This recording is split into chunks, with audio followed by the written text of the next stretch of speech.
Tu somente és Deus.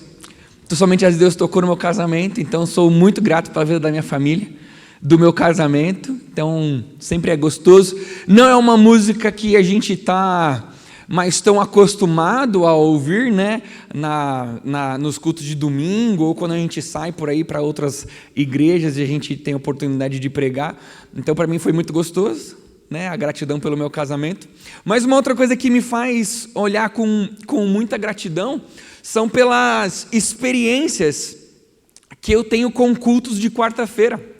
Cultos de quarta-feira são extremamente relevantes na minha história, porque quando eu era adolescente, né, pouquinho tempo atrás, eu sempre gostei de tocar, né, de me envolver com o louvor, mas como adolescente, a gente acaba tendo a oportunidade aonde, gente? No culto de quarta-feira. Ninguém vai deixar o adolescente tocar de domingo. A gente não é muito bom ainda, né? E foi muito interessante porque foi um período na minha igreja, a minha adolescência, foi um tempo onde a minha igreja passou por um processo de divisão, muito dolorido, muito triste. E muitas pessoas que estavam envolvidas com o louvor da igreja, saíram da igreja. Então, meio que eu não tive a oportunidade de aprender a me envolver com o louvor nas quartas-feiras. Eu, com os meus 16 anos, eu tinha que tocar o violão, dirigir o louvor da quarta-feira, e foi um tempo muito triste pela divisão da igreja, mas foi um período que a gente tem como família que é muito significativo, porque o meu primo mais velho tocava teclado, e eu tocava o violão, e nós que fazíamos o louvor dos cultos de quarta-feira. Então para mim é um motivo de gratidão olhar para os cultos de quarta-feira. E eu tenho mais um motivo de gratidão que envolve cultos de quarta-feira também, porque óbvio que no tempo de seminário, no tempo onde a gente está estudando para poder se tornar pastor, a gente tem muita oportunidade, tem os trabalhos que a gente desenvolve na igreja, mas quando eu cheguei em Curitiba, a minha primeira responsabilidade na igreja que eu estava aqui em Curitiba, já de tempo integral no seminário, foram os cultos de quarta-feira. Então era minha responsabilidade toda quarta-feira cuidar do culto de oração. Então para mim também é com gratidão, né? Lembrando desse tempo da nossa igreja, né? Dessa campanha de gratidão, o culto de quarta-feira para mim, eu olho para eles com muita gratidão. Mas vamos lá, vamos abrir as nossas Bíblias para nós falarmos ainda um pouquinho de José, né? A gente decidiu aos domingos iniciarmos uma outra série de mensagens para falar a respeito do nosso aniversário, né, de igreja, nesse tempo de gratidão que nós vamos viver esse mês. Mas então estamos aproveitando para continuar entendendo um pouquinho da história de José e como que isso cuida e abençoa as nossas vidas. Então abre aí a sua Bíblia em Gênesis, no capítulo 46, a partir do verso 31. Gênesis 46, a partir do verso 31. Eu vou ler na NVI. Isso. Tá bom? Diz o seguinte, nós vamos ler até o final do 47, tá bom? Diz assim: Então José disse aos seus irmãos e toda a família de seu pai: Vou partir e informar ao faraó que os meus irmãos e toda a família de meu pai, que viviam em Canaã, vieram para cá. Direi que os homens são pastores, cuidam de rebanhos e trouxeram consigo suas ovelhas, seus bois e tudo quanto lhes pertence.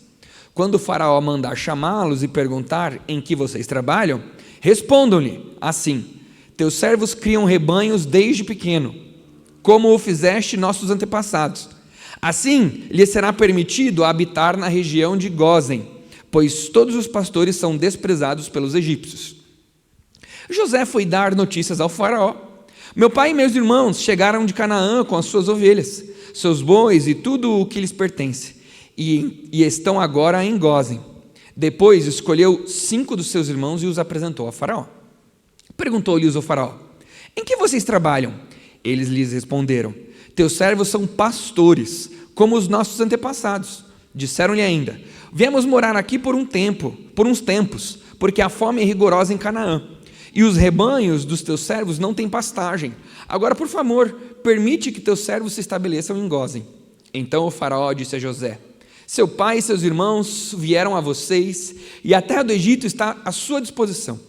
Faça com que seu pai e seus irmãos habitem na melhor parte da terra, deixe-os morar em Gósen. E se você vê alguns deles são competentes, coloque-os como responsáveis por meu rebanho.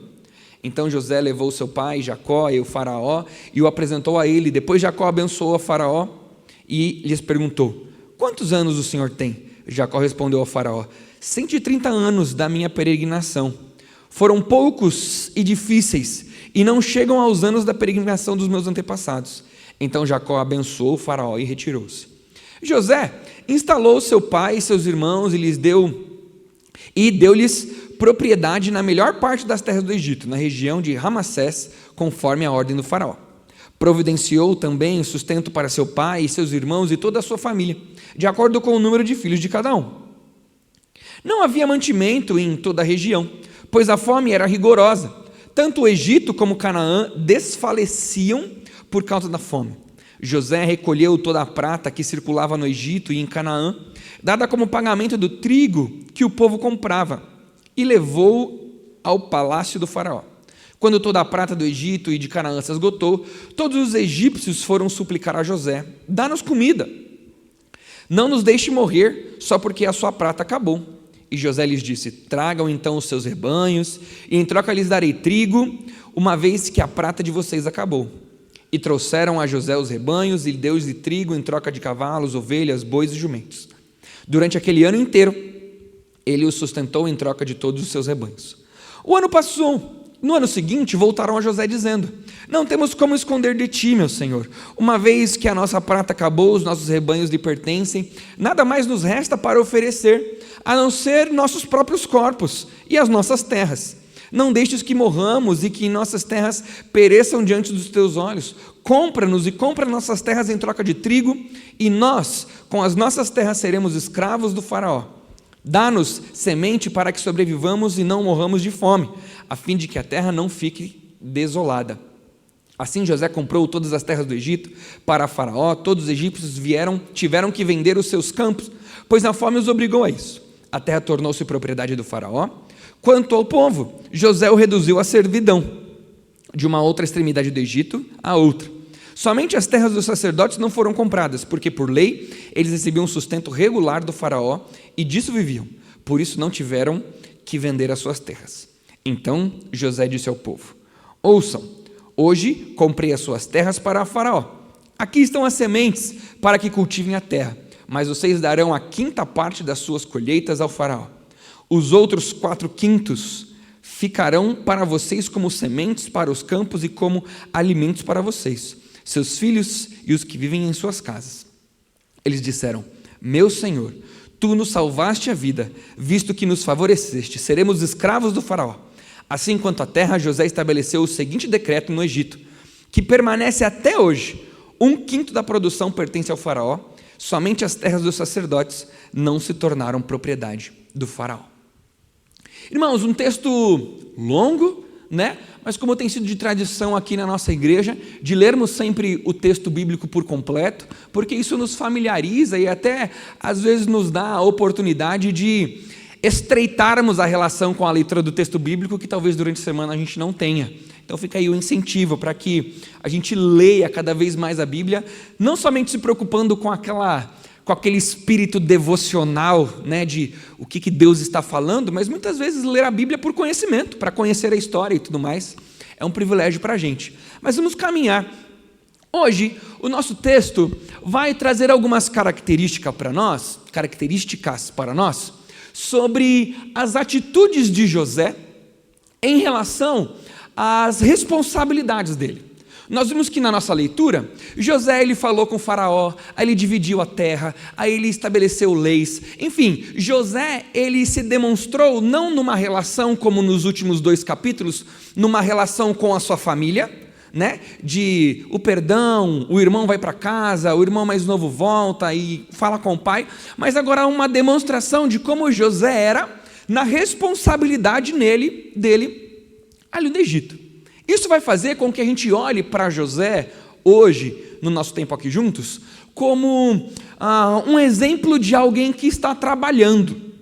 E olharmos para essas características de José como um trabalhador e ver o que isso tem a ver com a nossa história e como que nós podemos aplicar isso na nossa vida, no nosso dia a dia, né? Eu lembro muito bem qual foi o meu primeiro emprego. O meu primeiro emprego foi de operador de telemarketing.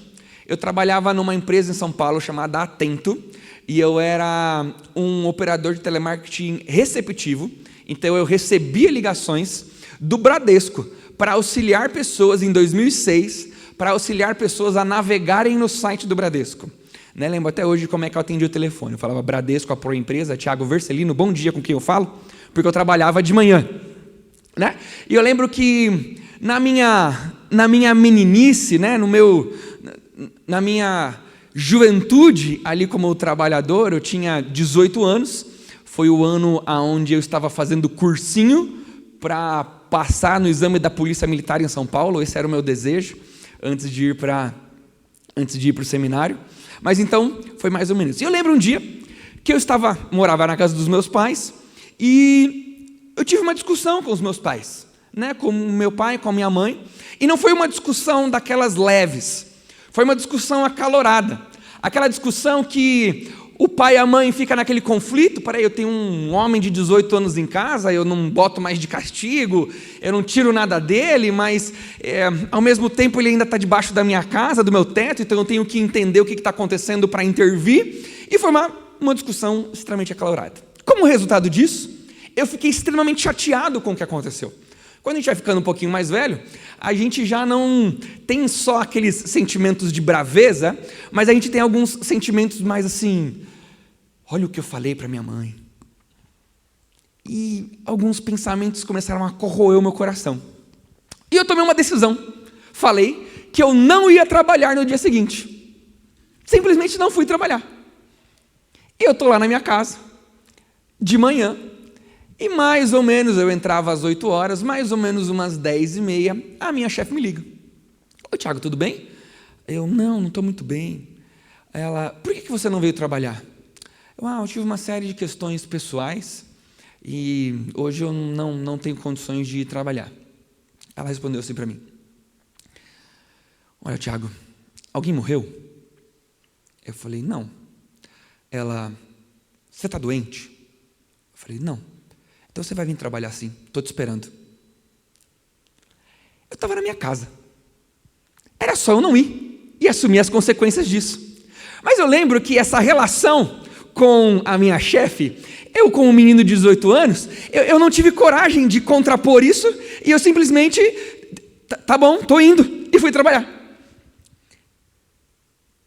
E eu fico pensando, como que eu enxergava o que era o trabalho, como que eu enxergava a minha relação com quem era meu chefe, quem era minha chefe, responsável por mim. E eu lembro que eu demorei para mudar algumas coisas, porque no início do meu ministério, aqui em Curitiba, já lá na Igreja Batista do Bom Retiro, eu cheguei, mesmo formado, mas na igreja eu era como se fosse um seminarista ainda. Mesmo já formado, não estava ordenado, então assim, eu tinha poucas responsabilidades na igreja. Era aquele famoso, vem chegando e a gente vai ver o que dá o teu ministério aqui. E eu lembro que o pastor na época conversou comigo sobre quais eram as minhas responsabilidades. E eu entendi quais eram as minhas responsabilidades. Eu já estava com os meus 22 anos, então alguém com um pouquinho mais de maturidade, já tinha terminado o seminário, mas era muito interessante que eu ouvi da boca do meu pastor, ele disse assim, olha, Tiago, eu não preciso que você estabeleça um horário aqui na igreja. Eu só preciso que você cumpra com as suas responsabilidades. Eu falei, tá ótimo. Dia seguinte, 10 horas da manhã, estava acordando em casa, bem feliz, preparando meu café. Hoje é só o culto de quarta-feira mesmo, então eu tenho que estar lá para o culto de quarta-feira, vou pregar o estudo aqui, tá, e beleza. E daí, minha namorada, que é minha mulher hoje, ela teve um intervalo e me ligou. Oi, amor, como é que está aí na igreja? Eu falei, amor, não fui para a igreja hoje ainda. Ela, por quê? Eu falei, porque o pastor falou ontem para mim que era só para eu cumprir as minhas responsabilidades e tudo mais, e que eu não tinha que dar nenhum horário na igreja. Aí ela virou assim para mim, eu não vou casar com um homem que 10h30 está em casa tomando café, você trate de ir para a igreja agora, e não importa se alguém pediu para você ou não, você vai chegar na igreja às 9 horas da manhã e vai sair da igreja às 6 horas da tarde. E se você tiver algum outro compromisso, você trate de ficar até o final dos seus compromissos. Eu peguei minhas coisas, fui para a igreja. Eu queria casar com ela, fiz tudo o que ela tinha falado para eu fazer. Irmãos, resumo, tudo isso para mostrar que a gente não tem uma relação com o trabalho onde nós sempre estamos prontos, convictos de como que nós devemos nos relacionar com ele. A gente tem perguntas, tem dúvidas. Eu estava no meu processo de amadurecimento, de entender o que significava o trabalho para mim. Não necessariamente eu estava fazendo coisas que eram absurdamente erradas, mas eram coisas que não eram para ser feitas, que não mostravam qual que era a seriedade, a responsabilidade que eu tinha que ter com isso. E olhando um pouquinho para o que o trabalho significa para nós, seja um trabalho formal, né? Um trabalho formal de irmos trabalhar em algum lugar e obter sustento disso, mas assim como também um trabalho às vezes de cuidar das coisas em casa, cuidar das tarefas familiares, enfim, qualquer que seja esse tipo de trabalho, né? Ele tem algumas características que nos traz. Por exemplo, trabalho oferece uma demonstração do nosso caráter. O quanto eu me empenho ou não me empenho, me relaciono ou não me relaciono com a ideia do trabalho, o quanto eu me importo com essas responsabilidades, mostra um pouquinho de seriedade sobre mim. Não aproveitar que os adolescentes que estão com a gente, o quanto eu me empenho em estudar ou não estudar, em tirar notas boas ou não tirar notas boas, a gente sempre tem aquela pergunta, por quê? Por que eu não estudei tanto quanto precisava dessa vez?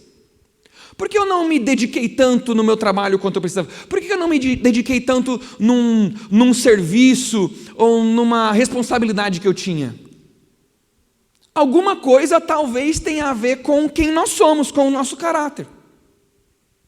As nossas responsabilidades, o trabalho, o estudo, enfim, também demonstram que são coisas que nos exigem muita coisa.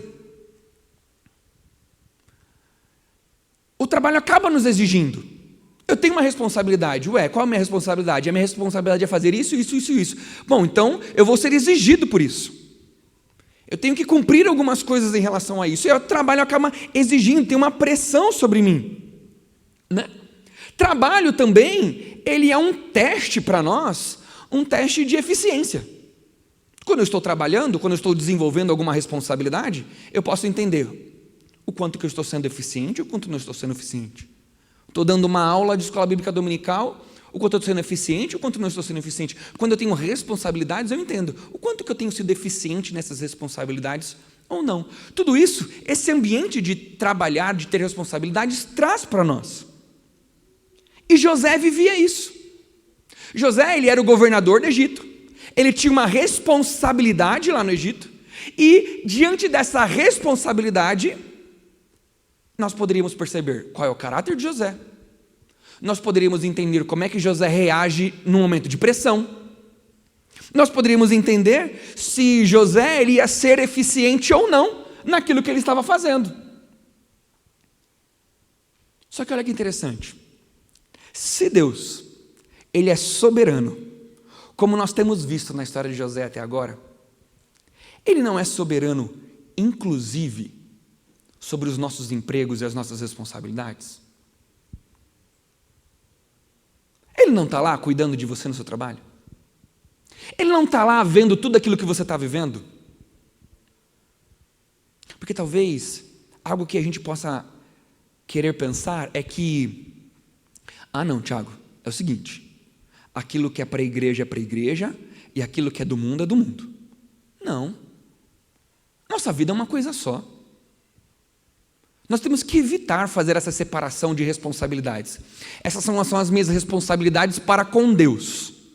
E essas são as minhas responsabilidades para com a minha família, para com o mundo, para com outras coisas que não tem nada a ver com Deus. Não, peraí. No nosso trabalho as pessoas também não estão sendo convidadas a olhar para nós como nosso exemplo? Nós não somos feitos à imagem e semelhança de Deus? As pessoas também não veem quem nós somos nas nossas responsabilidades? Então, trabalho não pode ter separação. Aquilo que eu faço para Deus e aquilo que eu não faço para Deus. Tudo eu faço para Deus. E eu queria trazer com os irmãos e olhar um pouquinho 4 exemplos que José deu para a gente. Primeiro exemplo. José, ele planejou muito bem as coisas. Vamos lembrar desde o sonho? Ele teve o sonho com o faraó, 7 anos de abundância, 7 anos de falta. Ele planejou como é que deveria ser feito o estoque dos grãos para que não tivesse fome. Mas a gente tem no nosso texto um exemplo claro de uma tentativa de planejamento de José. Porque José disse, olha, quando vocês estiverem na frente do faraó, vocês têm que falar para o faraó que vocês eram isso, isso e isso, porque eu vou orientar o faraó para a gente morar nessa terra. Então o faraó José, ele não simplesmente disse o seguinte, eu sou governador, eu que mando, eu que respondo aqui, então o que eu quiser que seja acontecido é o que vai acontecer. Não. José, ele planejou, ele falou assim, qual é a melhor forma de trazer a minha família para morar no Egito comigo? Bom, a melhor forma de trazer a minha família para morar no Egito comigo é eu planejando como que vai ser a vinda deles para cá. Então José deu orientações do verso 31 até o verso 34. Olha, respondam-lhe assim, teus servos criam rebanhos desde pequeno, como vivam os nossos antepassados. Assim lhes será permitido habitar na região de Gósen, pois todos os pastores são desprezados pelos egípcios. Olha, não fique falando que vocês são pastores. Falem que vocês cuidam de rebanhos. Inclusive, se a gente leu com atenção, os irmãos de José falam que eles eram pastores. Não quiseram cair na orientação ruim que José deu, né? Vamos lembrar que são seres humanos, e seres humanos erram e pecam, e foi o que José fez. José tentou dar uma arrumada no negócio, mas os irmãos fizeram do jeito certo. Mas a gente vê José se planejando. Ele deu os passos necessários para que desse certo. Não usou de privilégios para tomar decisões. E daí eu penso aqui o seguinte, irmãos, se planejar não é uma tarefa humana. Se planejar é uma tarefa espiritual.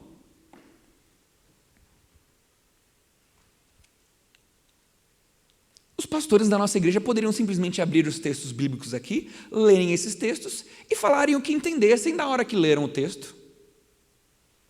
Mas eu não quero viver essa realidade. Eu quero me planejar. Eu quero estudar com sabedoria. Eu quero entender, olha, eu vou pregar hoje à noite, o que eu tenho que fazer para que a minha pregação seja mais assertiva? Planejamento é algo espiritual. E muitas vezes a gente vive a vida usando o jargão de que eu preciso confiar em Deus como desculpa para não planejar a nossa vida. Vivemos endividados, vivemos com problemas financeiros, muitas vezes porque, não, é só confiar em Deus, eu estou confiando em Deus e vai dar tudo certo. Tudo bem, a gente tem que confiar em Deus mesmo. Mas nós temos responsabilidades nesta confiança. Nós temos coisas importantes para nós trabalharmos. Responsabilidade num planejamento envolve tudo, até o almoço de domingo.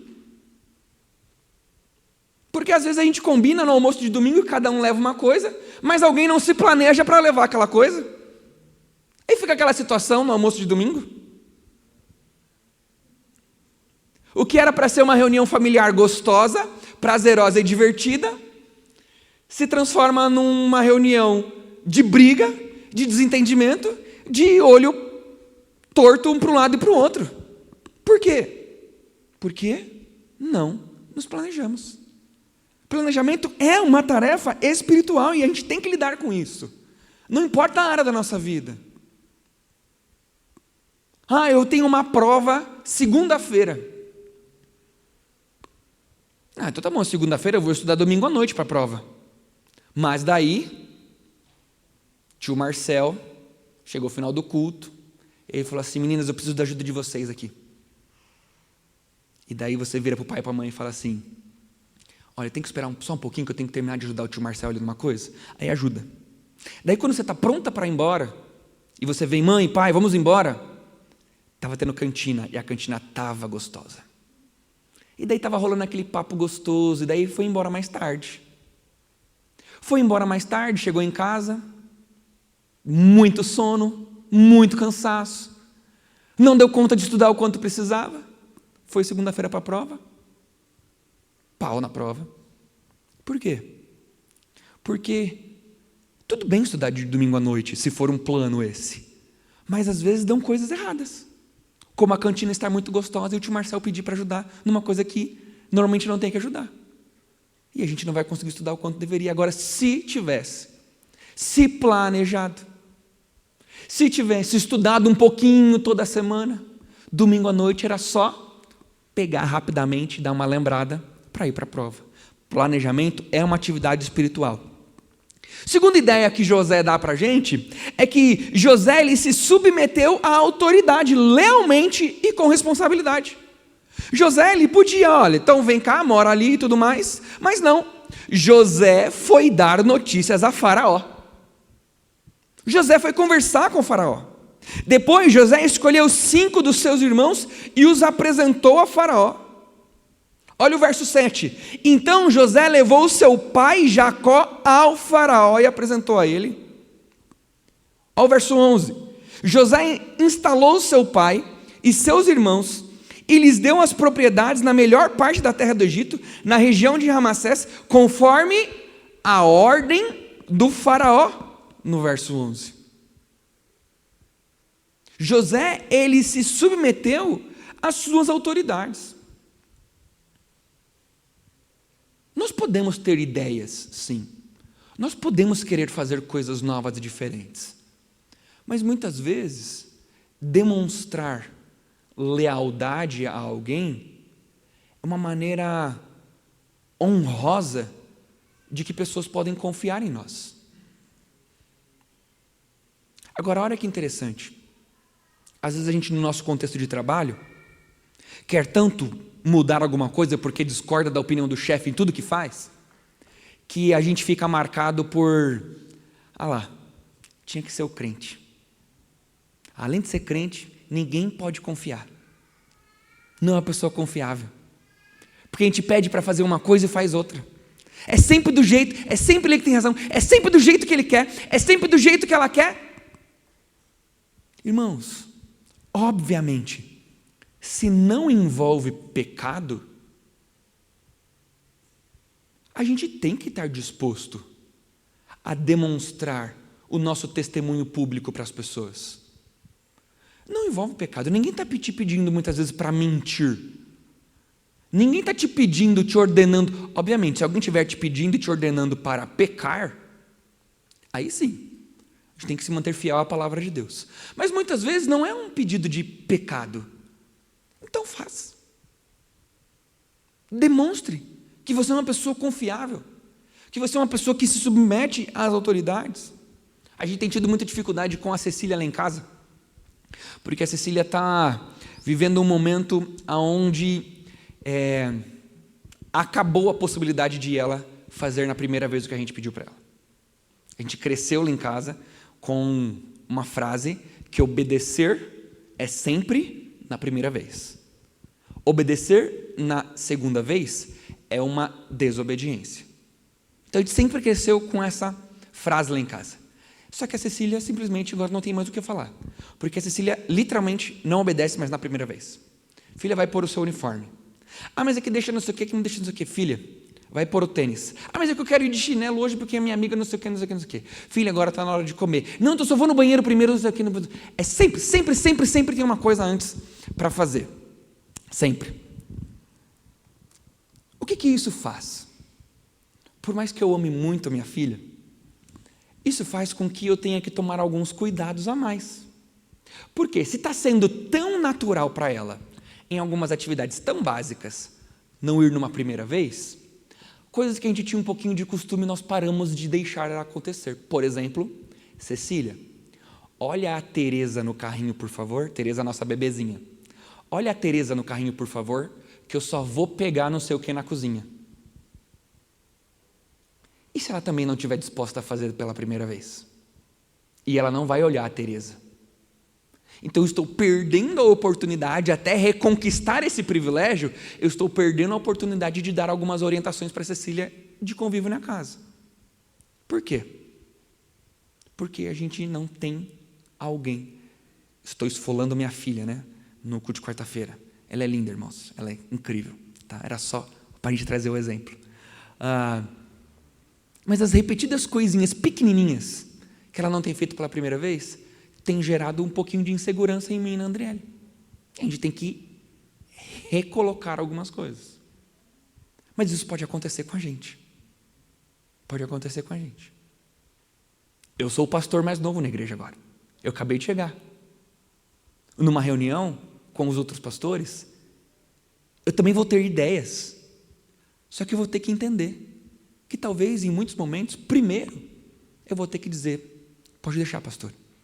É isso aí. Porque se eu não conseguir ter a confiança daqueles com quem eu vou caminhar por muitos anos, em nome de Jesus,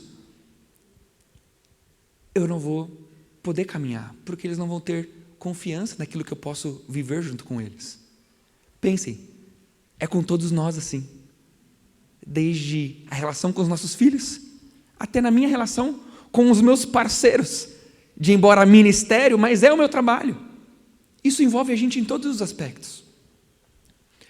Terceiro, José preparou a sobrevivência de todo mundo sem perder a integridade. Olha que interessante, a comida acabou. Depois que a comida acabou, o pessoal estava sem prata. Acabou a prata. E depois que acabou a prata, o pessoal não tinha mais como comprar a comida. José poderia ter faltado com integridade e, por exemplo, logo no primeiro ano que acabou, ele já ter transformado toda aquela situação em algo que fosse a favor dele. Mas ele falou, não, primeiro, faça o seguinte, vamos combinar, vamos primeiro vender os rebanhos e as terras. Então José, ele compra os rebanhos e as terras da população em troca de comida. E isso durou por 1 ano. José já poderia ter agido de má fé e já ter, acabou a comida de vocês, então está passando necessidade, então só eu que tenho comida, então agora façam tudo do jeito que eu quero. Não, ele primeiro viveu 1 ano na troca dos rebanhos. Depois, José, depois desse 1 ano, ele viveu a realidade de aceitar o povo como trabalhadores do Egito. Então daí foi entregue as terras e o trabalho. Um parênteses aqui, é muito complicado para a gente entender a realidade de escravidão na Bíblia, porque para nós isso é um absurdo, né? Isso para nós como sociedade é algo que já não combina mais com os nossos ouvidos, mas nós temos que entender que existiam inclusive normas e orientações de como lidar com os escravos. Então a gente tem que entender que são povos diferentes, são momentos diferentes da história, então a gente não pode olhar isso como sendo um absurdo. A gente tem que olhar isso como uma realidade que inclusive tinham regras para que fossem estabelecidas. Então, na verdade, José pegar a população do Egito como trabalhadores, escravos de Faraó, na verdade foi um privilégio, porque inclusive, lá no verso 25, olha o que o povo diz: meu Senhor, tu nos salvaste a vida, visto que nos favorecestes, seremos escravos de Faraó. A população foi grata pela integridade de José. Irmãos, no nosso dia a dia, nós precisamos viver uma vida de muita integridade. Na nossa responsabilidade, a nossa integridade vai sempre contar muito. A gente não precisa viver com jeitinhos. A gente não precisa viver de fazer atalhos. A gente não precisa viver de tentar encontrar o jeito mais curto de obter o ganho pessoal. Perceba, todas as vezes que a gente tenta ganhar um atalho, incrivelmente, como dá errado. Se você já caiu num golpe porque te prometeram alguma coisa, pensa, sabe por que você caiu no golpe? Porque você quis pegar um atalho. se a gente não quisesse viver de atalhos em atalhos, muitas vezes nós teríamos poupado muitas dificuldades na nossa vida. Irmãos, desde o Éden é assim. Foi Deus quem escolheu. Agora, por conta do pecado que existe no mundo, você vai ter que trabalhar para obter o sustento da terra. E por que a gente, com a Bíblia escrita, ainda assim escolhe tentar ganhar o sustento da terra sem ser trabalhando? É bíblico. Foi Deus quem instituiu o trabalho. Por que a gente está fugindo do trabalho, tentando pegar atalho? Isso mostra a nossa integridade. Fugir do trabalho, tentar pegar um atalho, é voltar ao Éden e errar do mesmo jeito que erramos no Éden. É tentando pegar um atalho. A ordem foi explícita: não come da árvore do conhecimento do bem e do mal. Mas e se eu ficar sabendo tudo, qual o problema? Pegar atalho. Integridade é muito importante para a gente nisso. E por último, José aceitou o desafio de uma maneira que talvez ninguém estava esperando que acontecesse. Ele não só cuidou de todo mundo, mas como ele ainda deu uma solução. Tudo bem, agora vocês vão trabalhar para o faraó, mas assim, não vai dar para ser assim para sempre. Então vamos fazer o seguinte: da terra que vocês vão poder trabalhar, que pertence ao faraó, vocês vão produzir. Do que vocês produzirem, divide em 5. De 5, uma é do faraó. As outras 4 são de vocês. As outras 4 vocês podem viver com elas. Vocês podem usufruir delas. José pensou num jeito estratégico da coisa funcionar. E nós podemos também viver essa realidade. Nós podemos propor coisas, viver coisas, sonhar coisas. Irmãos, tudo isso porque olhar para a vida de José como um exemplo nos traz uma verdade. A verdade é que José teve essas atitudes legais em relação ao trabalho dele, porque o sonho que ele estava vivendo não era o sonho dele, mas foi o sonho de Deus para a vida dele. José vivia as coisas que Deus planejou para a vida dele. A habilidade de José de ter sido um bom governador do Egito para Faraó foi porque José, ele se submeteu ao plano de Deus para a vida dele. Tanto quando ele estava na casa de Potifar, tanto quando ele foi preso, em todos os aspectos, José permitiu que Deus cuidasse dele. Então a habilidade de José não é sobre José, mas é sobre o Deus de José. Se podemos hoje olhar para uma mensagem, para um texto bíblico e falar assim: olha, que atitudes legais que José teve, é por causa do Deus de José e não de José. José viveu o que viveu, fez o que fez, porque ele sabia da missão que Deus tinha confiado a ele no mundo. Irmãos, nós temos uma missão no mundo: glorificar a Deus em tudo aquilo que somos, em todas as nossas atitudes. Por isso, olhamos para esses exemplos de José, para que também possam ser exemplos na nossa vida, mas para que a gente tenha como objetivo não ser bem-sucedido, mas ser bem-sucedido vai fazer parte de glorificarmos a Deus com as nossas vidas, com o nosso trabalho, com as nossas responsabilidades. Por isso, irmãos, compromisso com a verdade. Planejar bem o nosso tempo, saber aonde nós temos gastado a nossa vida e o nosso tempo. Olhar a motivação pela qual nós estamos fazendo cada uma das coisas. Olhar para esse exemplo de José, de integridade, e entender que sermos bons trabalhadores envolve glorificarmos a Deus com a oportunidade que Ele nos dá, inclusive no nosso trabalho, na nossa escola, nas nossas responsabilidades diárias. Vamos orar, irmãos? Feche seus olhos.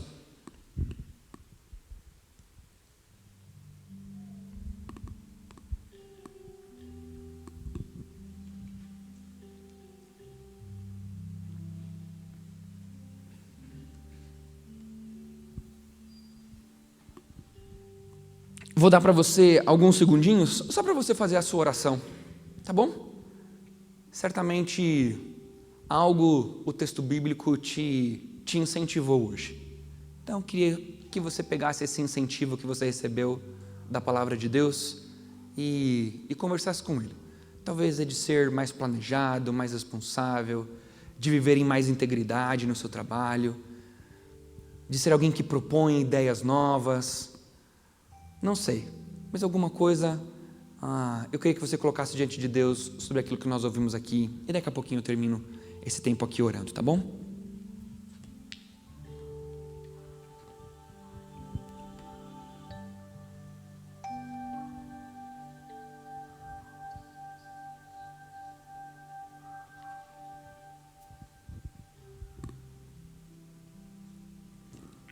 Senhor Deus, obrigado pela Tua palavra, obrigado pela maneira como o Senhor cuida da gente, obrigado porque o Senhor é um Deus vivo, um Deus que está sempre planejando a nossa história. Eu quero te pedir, Pai, para que nós sejamos cada vez mais responsáveis e que em nome de Jesus a gente consiga ser luz e glorificar ao Senhor, inclusive no nosso trabalho. Que possamos viver em integridade, em verdade, aproveitando as oportunidades, sendo sempre um bom exemplo, assim como José foi. Não porque ele era bom naquilo que ele fazia, mas porque ele tinha certeza da missão dele ali, que era o propósito do Senhor. Nós também temos certeza da nossa missão e do propósito que temos aqui na terra de glorificar ao Senhor. Por isso nos ajude a sermos bons trabalhadores. Em nome de Jesus. Amém. Amém, irmãos? Pastor Nildo,